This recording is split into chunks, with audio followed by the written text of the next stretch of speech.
저는 오늘 본문을 보면서 어린이 주일 우리의 첫 시작점이 어디서부터 시작돼야 되는가, 그것을 함께 묵상하고자 합니다. 사사시대라는 영적 암흑기에 하나님께서는 그 백성을 구원하는 시작점을 어디로 삼고 있느냐, 그것이 어디입니까? 이 세상의 어떤 위대한 일보다 한 생명을 낳아서 기르고 양육하는 일, 그것이 하나님의 위대한 구원 역사의 시작점이 된다. 오늘 본문은 그렇게 말씀하고 있는 것이지요. 2절 3절을 함께 읽어보겠습니다. 소라 땅에 단 지파의 가족 중에 마노아라 이름하는 자가 있더라. 그의 아내가 임신하지 못함으로 출산하지 못하더니 여호와의 사자가 그 여인에게 나타나서 그에게 이르시되, 보라, 내가 본래 임신하지 못함으로 출산하지 못하였으나 이제 임신하여 아들을 낳으리니. 이제 임신하여 아들을 낳으리니. 여기에 중요한 것이 이제입니다. 이제. 이 아이는 하나님께서 주시는 아이다.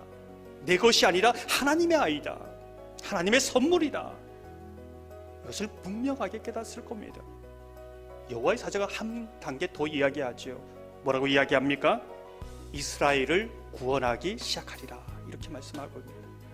이 아이에 대한 하나님의 특별한 계획하심에 대해서 말씀하고 있는 것이지요.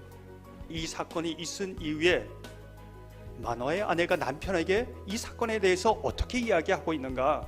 마노아의 아내는 이 아이는 하나님께서 주신 나실인 하나님의 아이입니다, 이 부분을 이야기합니다.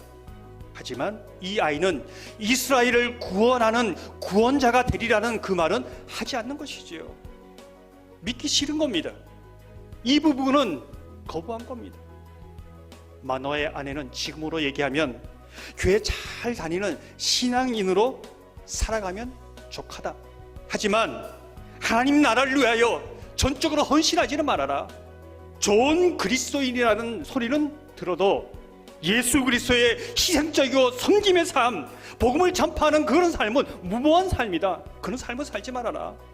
교회에 봉사하는 건 좋지만 혹여나 선교사나 목회자나 전도자로 살지는 말아라. 이렇게 얘기하는 것입니다. 많은 사람들이 내 아이는 하나님의 자녀야 라고 이야기하지만은 하나님께서 그에게 특별한 계획이 있고 그 아이를 향한 이 섭리에 대해서 오늘 마노아의 아내처럼 받아들이지 않을 때가 많다는 겁니다. 여러분은 어떻습니까? 사랑하는 성도 여러분, 저와 여러분의 가정 속에서 자녀, 손자, 손녀들을 하나님께서 여러분의 가정에 위탁하신 것을 믿고 고백하는 하나님의 사람이 되시기를 소망합니다. 뿐만 아니라 하나님께서 교회 학교 자녀들을 우리 교회에 위탁하신 것을 또한 믿으시기를 바랍니다.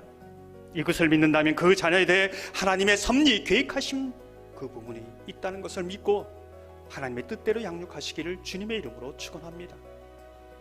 오늘 본문을 계속해서 보면 어떤 질문을 하고 있는가? 이 아이를 어떻게 기르며 우리가 그에게 어떻게 행하리이까? 여호와의 사자가 이 질문을 받았을 때 어떻게 대답하고 있습니까? 14절을 보면 이렇게 말씀합니다. 포도나무의 소산을 먹지 말며 포도주와 독주를 마시지 말며 어떤 부정한 것도 먹지 말고 내가 그에게 명령한 것은 다 지킬 것이니라 하니라. 무엇이 보이십니까? 부모의 뜻대로 양육하지 않았습니다. 아이의 뜻대로 양육하지 않았습니다. 하나님의 뜻대로 양육했습니다.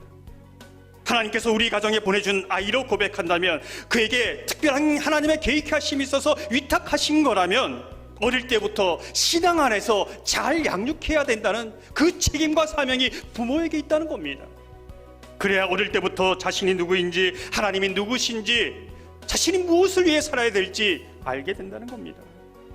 사랑하는 성도 여러분, 자녀들이 아직 어리십니까? 신앙으로 잘 양육해서 그 자녀를 하나님의 구원이 시작되는, 하나님께서 시작점으로 삼으시는 그러한 은혜가 여러분과 그 자녀 가운데 있기를 소망합니다. 하나님의 뜻을 묻고 하나님의 영광을 위하여 살아가는 자녀들이 있습니까? 감사하고 또 감사하고 또 감사하고 감사하십시오. 하지만 이제 머리가 커지고 성장하여서 자기 뜻대로 살아가고 있습니까? 하나님을 등지고 살아가고 있습니까? 하나님께서 십자가에 지시면서 나를 위해 울지 말고 너의 자녀들을 위해 울라, 마지막 때에 살아가는 부모에게 부탁한 부분이 이 부분입니다. 눈물로 기도하는 그 자녀는 망하지 않습니다.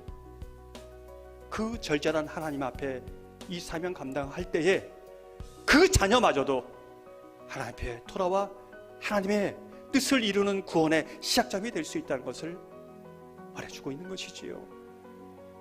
그러한 은혜가 저와 여러분 가운데 또 자녀 가운데 함께 하시기를 주님의 이름으로 축원합니다.